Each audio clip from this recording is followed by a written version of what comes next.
आप देख रहे हैं केवल सच न्यूज।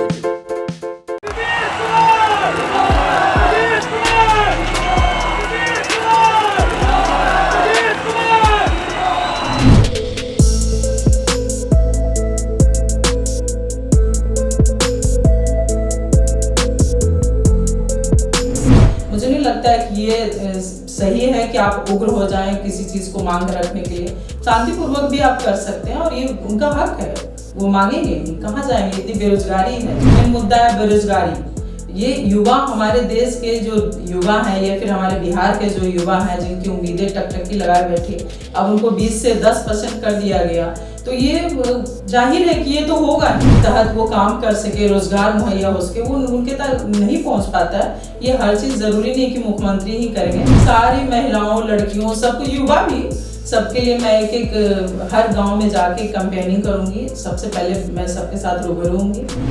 नमस्कार, मैं हूं श्रीधर पांडे और आप देख रहे हैं केवल सच न्यूज। बिहार में महिलाओं की दशा के सुधार के लिए प्रयासरत एक ऐसे महिला शख्सियत से आपको रूबरू कराएंगे जो राजनीति में तो नहीं है, लेकिन इनका राजनीतिक घराना बहुत ही पुराना है।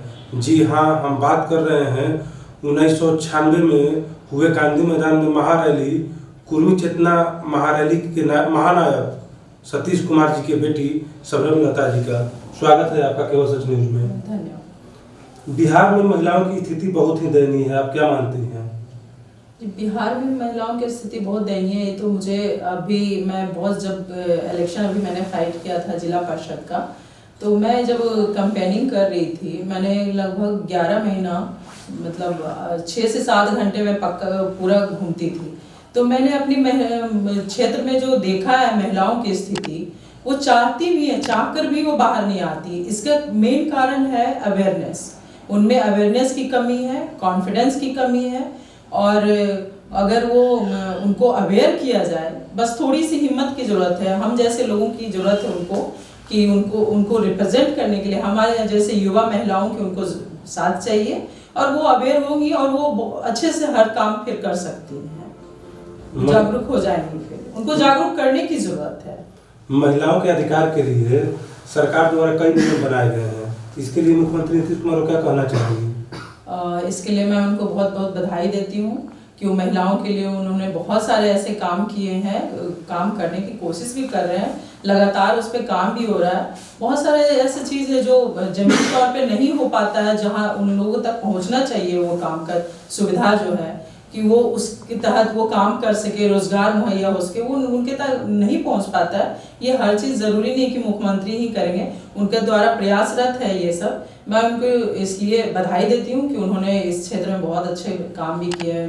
लड़कियों के लिए पढ़ाई, साइकिल के लिए उन्होंने बहुत कुछ किया है। राज्य महिला आयोग महिलाओं को न्याय देने में काफ़ी विलम्ब करती है, क्या मानती हैं आप? मेन उसमें ये संसाधन की कमी है, प्रेशराइज भी होती हैं महिलाएं, थोड़ी पॉलिटिकल प्रेशर भी है। अगर कुछ करना भी चाहते हैं तो वहाँ पे करने नहीं दिया जाता है, ये प्रेशराइज जो भी कुछ, तो ये सब है। बहुत समय हो गया इसको शुरू किए, स्टार्ट किए, कुछ काम भी हुआ, बट अभी तो मुझे नहीं लगता है कि ये काम कर रही है ये राज्य महिला आयोग का। आप सोशल मीडिया पर महिला एवं युवाओं की आवाज़ उठाती हैं, एनटीपीसी के परीक्षा रिजल्ट को लेकर जो बवाल किया जा रहा है, क्या यह उचित है? उचित तो नहीं है ये। देखिए, मेन मुद्दा है बेरोजगारी। ये युवा, हमारे देश के जो युवा हैं या फिर हमारे बिहार के जो युवा हैं जिनकी उम्मीदें टकटकी लगाए बैठे, अब उनको 20 से 10% कर दिया गया, तो ये जाहिर है कि ये तो होगा ही, लेकिन उनको अपने दायरे में रह के उनको ये मांग रखनी चाहिए। उनका हक है कि ये मांग रखें। मुझे नहीं लगता है कि ये सही है कि आप उग्र हो जाएं किसी चीज को मांग रखने के लिए। शांतिपूर्वक भी आप कर सकते हैं और ये उनका हक है, वो मांगेंगे ही, कहाँ जाएंगे। इतनी बेरोजगारी है जो।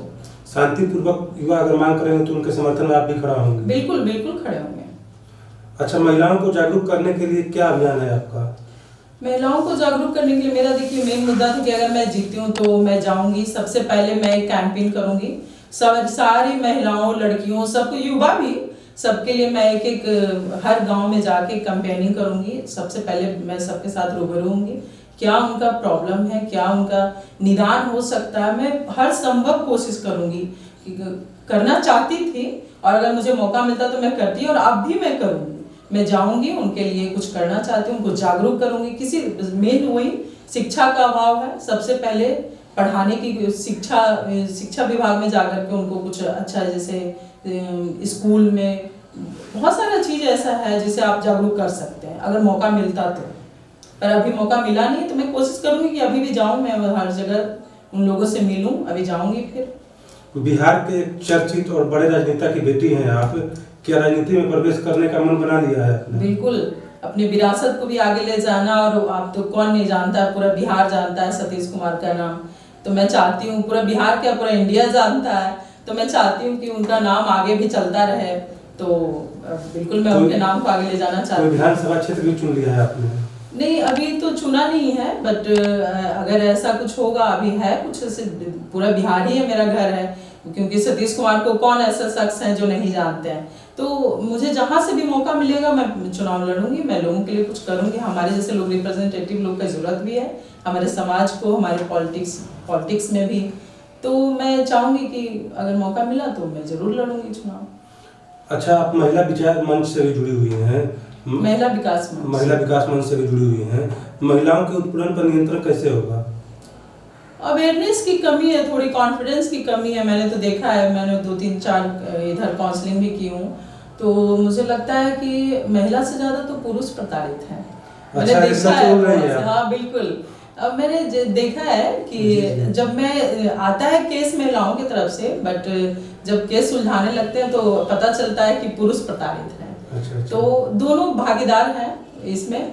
तो मुझे लगता है कि अवेयरनेस, थोड़ा सा संस्कार, अभी थोड़ा सा शिक्षा का अभाव कहें, या फिर थोड़ी सी कॉन्फिडेंस की कमी है, थोड़ा सा सामंजस्य की कमी है। बस सामंजस्य होना चाहिए साथ में। अगर आप विधायक होती तो महिलाओं को में जागरूकता लाने के लिए, क्षेत्र के लिए क्या करती?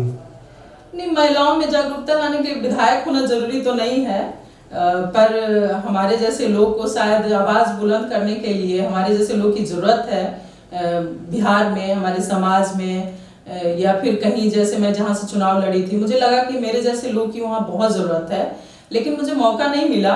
पर मुझे लगता है कि हमारे जैसे लोग जैसे उनको रिप्रेजेंट कर सकते हैं, जिनको सिर्फ और सिर्फ लगता है मुझे कि उनके लिए हम लोग को कुछ करना चाहिए। अच्छा, जिला परिषद के चुनाव आपने लड़ा, बहुत कम अंतर से आपको हार हुआ, आखिर क्या कमी मानती है, कहाँ चूक हो गई जिससे बहुत कम अंतर से आपको हारना पड़ा? थोड़ी तो चूक हुई होगी कहीं, मुझे नहीं पता, लेकिन लोगों के, मैं हारी जरूर हूँ पर मैं लोगों के दिल में मैंने घर बनाया है। लोग मुझे, मेरे नाम से एक बच्चे वहाँ जानते थे, लोग चाहते थे मैं, बुद्धिजीवी वर्ग लोगों ने मुझे वोट भी किया अच्छे से। पर अब बहुत सारा चीज़ें, पंचायत चुनाव देखिए अच्छे से हो गया, बहुत अच्छे से हो गया। मुझे भी बहुत मज़ा आया लोगों से मिल के, ज़मीनी तौर पे एकदम, मतलब लोग मुझे इतना प्यार दिए कि मैं हार के भी लग रहा मैं जीत गई। हारने के बाद क्षेत्र भ्रमण किया है कि नहीं आपने? अभी तो नहीं किया, अभी कोविड आ गया तो नहीं मैं गई हूँ। अभी मैं जाऊंगी, अभी जस्ट मतलब 15-20 दिन के बाद मैं फिर जाऊंगी उन लोग से। कोविड का लॉकडाउन का जो नियम खत्म हो जाए उसके बाद? हाँ, कोविड प्रोटोकॉल के कारण मैं जा नहीं रही थी कि मैं ही अगर जाऊंगी इस तरह से, कोविड प्रोटोकॉल भंग करना नहीं चाहिए। तो फिर अभी उसमें तो 31 तक तो इलेक्शन ही चल रहा था, लगा हुआ था आचार संहिता। तो अभी 10-15 दिन बाद मैं जाऊंगी, सबसे मिलने जाऊंगी, एक मीटिंग करूंगी हर जगह, महिलाओं से भी मिलूंगी। काफ़ी जगह महिलाएं मुझे बहुत प्यार करती थी, वो चाहती थी कि मैं उनको रिप्रेजेंट करूं, वो लोग बहुत खुश थे। इनफैक्ट मैं बोलती हूँ, मैं उनको भी बोलती हूँ जो जीते हैं उनको, कि आप जाइए उन लोगों से मिलिए, बहुत उम्मीद लेके आपको जिताए हैं, उनसे मिलें, आप उनके लिए कुछ करें, है ना? जी धन्यवाद। ठीक है, ये थी हमारे साथ शबनम लता जी, जिन्होंने अपनी बात बेबाकी से रखी है। फिर हम आपको अगले एपिसोड में किसी दूसरे शख्सियत से मिलाते हैं, तब तक के लिए दीजिए हमको इजाज़त।